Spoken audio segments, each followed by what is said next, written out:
Hello and welcome to personal finance bulletin money time. मैं हूं आपके साथ मीनू शर्मा और इस बुलेटिन में मैं आपको बताऊंगी आपकी जेब और जिंदगी पर असर डालने वाली पर्सनल फाइनेंस, बिजनेस और पॉलिसी से जुड़ी तमाम बड़ी खबरें।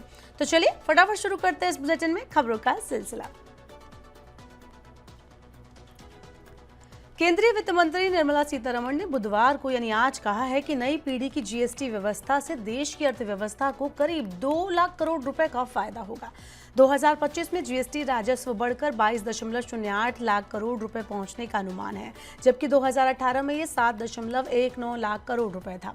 वित्त मंत्री ने बताया कि टैक्स सुधारों के बाद 99% सामान जो पहले 12% टैक्स स्लैब में आते थे अब 5% पर आ गए। वहीं 28% वाले 90% सामान अब 18% टैक्स स्लैब में आ चुके हैं।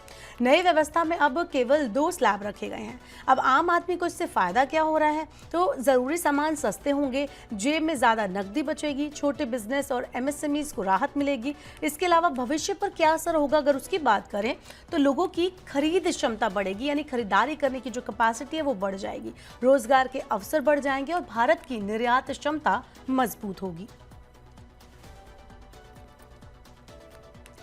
आईसीआईसीआई बैंक को टैक्स अथॉरिटी से बड़ा झटका लगा है। बैंक ने जानकारी दी है कि उस पर 49.11 करोड़ रुपए का डिमांड नोटिस जारी किया गया। ये नोटिस जीएसटी के कथित कम पेमेंट को लेकर लगाया गया है। बैंक ने बताया कि यह आदेश West Bengal goods and services tax act 2017 की धारा 107 के तहत जारी किया गया।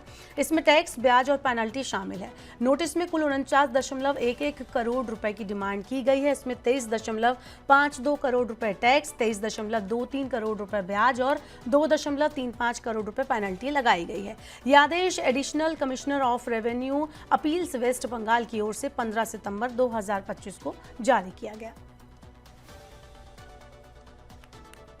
चलिए बढ़ते हैं आगे। बुलेटिन में आपको बताते हैं कि शेयर बाजार का आज क्या हाल रहा। तो शेयर मार्केट फिलहाल भारत और अमेरिका के बीच ट्रेड डील की उम्मीद से खुश है। बुधवार को बेंचमार्क इंडेक्स सेंसेक्स और निफ्टी दोनों में जोरदार तेजी देखने को मिली। सेंसेक्स जहां 313 अंक बढ़कर बंद हुआ, वहीं निफ्टी में 91 अंकों की तेजी देखने को मिली। दोनों बेंचमार्क इंडेक्स इस साल के शीर्ष स्तर के करीब पहुंच गए। वहीं भारतीय बाजार में वॉलेटिलिटी को दिखाने वाले इंडिया विक्स 52 वीक लो के करीब पहुंच गया। आपको बता दें कि इससे पता चलता है कि भारतीय बाजार को लेकर निवेशकों का भरोसा काफी बढ़ गया है। सेंसेक्स 0.38% की तेजी के साथ 313.02 अंक बढ़कर 82,693.71 पर बंद हुआ। इस दौरान सेंसेक्स में एसबीआई 3.02% तेजी के साथ टॉप गेनर स्टॉक रहा। वहीं बजाज फिनसर्व 0.99% के साथ टॉप लूजर स्टॉक रहा।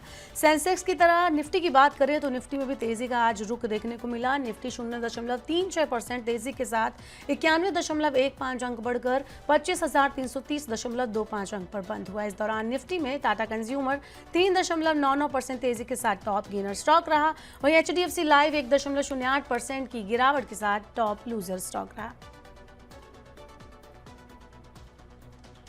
चलिए शेयर मार्केट के बाद देखते हैं अब गोल्ड सिल्वर का आज क्या भाव रहा। तो हफ्ते के तीसरे कारोबारी दिन यानी बुधवार को 17 सितंबर 2025 की बात करें तो सोने और चांदी के दाम जो है स्टेबल रहे और इसमें हल्की तेजी हालांकि देखने को मिली। अंतर्राष्ट्रीय बाजार की चाल और त्योहारी मांग का असर भारतीय बाजारों में भी देखने को मिला।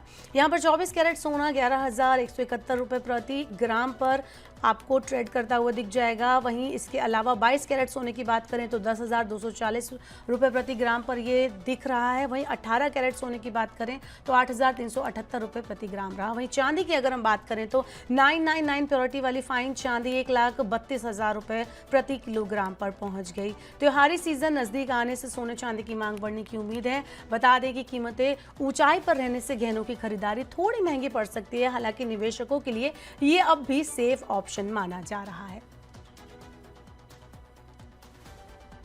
त्योहारी सीजन में जब लोग ऑनलाइन खाना ज़्यादा ऑर्डर करते हैं उसी टाइम पर प्लेटफॉर्म शुल्क और इसके साथ ही डिलीवरी चार्जेस पर टैक्स लगा दिया जाता है। इसकी वजह डिलीवरी चार्ज पर लगने वाला 18% जीएसटी लगातार ऑर्डर करने वालों के खर्च को अब बढ़ा देगा। आने वाले दिनों में ग्राहकों को ऑनलाइन फूड ऑर्डर पर ज़्यादा सावधानी से खर्च करना होगा, देख परख के ही खर्च करना होगा, क्योंकि त्योहारी सीजन शुरू होने से पहले ही इन कंपनियों ने अपने प्लेटफॉर्म शुल्क में बढ़ोतरी कर दी थी। स्विगी ने कुछ शहरों में प्लेटफॉर्म शुल्क बढ़ा बढ़ाकर 15 रुपए कर दिया, जिसमें जीएसटी भी शामिल किया गया है। वहीं जोमेटो की बात करें तो अपना प्लेटफॉर्म शुल्क इसने 12.50 यानी कि 12.5 रुपए तक कर दिया है, लेकिन इस पर जीएसटी अलग से लिया जाएगा। वहीं मैजिक पिन ने भी प्लेटफॉर्म शुल्क बढ़ाकर 10 रुपए पर ऑर्डर कर दिया है। बता दें कि 22 सितंबर से सरकार ने फैसला लिया है कि डिलीवरी चार्ज पर भी 18% जीएसटी लगाया जाएगा। अनुमान है कि इस बदलाव से जोमेटो यूजर्स को हर ऑर्डर पर करीब 2 रुपए ज्यादा देने होंगे। चलिए देखते हैं टेक जगत में क्या कुछ खास है। तो व्हाट्सएप ने मंगलवार 16 सितंबर को मुंबई में अपने दूसरे वार्षिक बिजनेस समिट के दौरान कई नए फीचर्स लॉन्च किए। इन फीचर्स का मकसद कारोबारियों के काम को और ज़्यादा आसान बनाना, कस्टमर्स के साथ मजबूत रिलेशनशिप बिल्ड करना और बिजनेस को तेज़ी से आगे बढ़ाना है। व्हाट्सएप ने अपने बिजनेस ऐप में पेमेंट फीचर जोड़ने का ऐलान किया। अब छोटे कारोबारी अपने कस्टमर्स के साथ QR कोड शेयर कर सकेंगे और ग्राहक सीधे ऐप के अंदर सुरक्षित पेमेंट कर पाएंगे। इससे दुकानदारों को अलग से पेमेंट ऐप की जरूरत नहीं होगी। बड़े कारोबारियों के लिए व्हाट्सएप ने इन ऐप कॉलिंग का भी फीचर पेश किया है। अब ग्राहक सीधे बिजनेस सपोर्ट टीम से व्हाट्सएप पर कॉल कर सकेंगे और अपनी क्वेरीज पूछ सकेंगे। शुरुआत में वॉइस कॉल की सुविधा मिलेगी और जल्द ही इसमें वीडियो कॉलिंग और वॉइस मैसेजेस भी जोड़े जाएंगे। बढ़ते हैं आगे और बताते हैं सैमसंग ने Android 16 बेस्ड One UI 8 को रिलीज कर दिया है।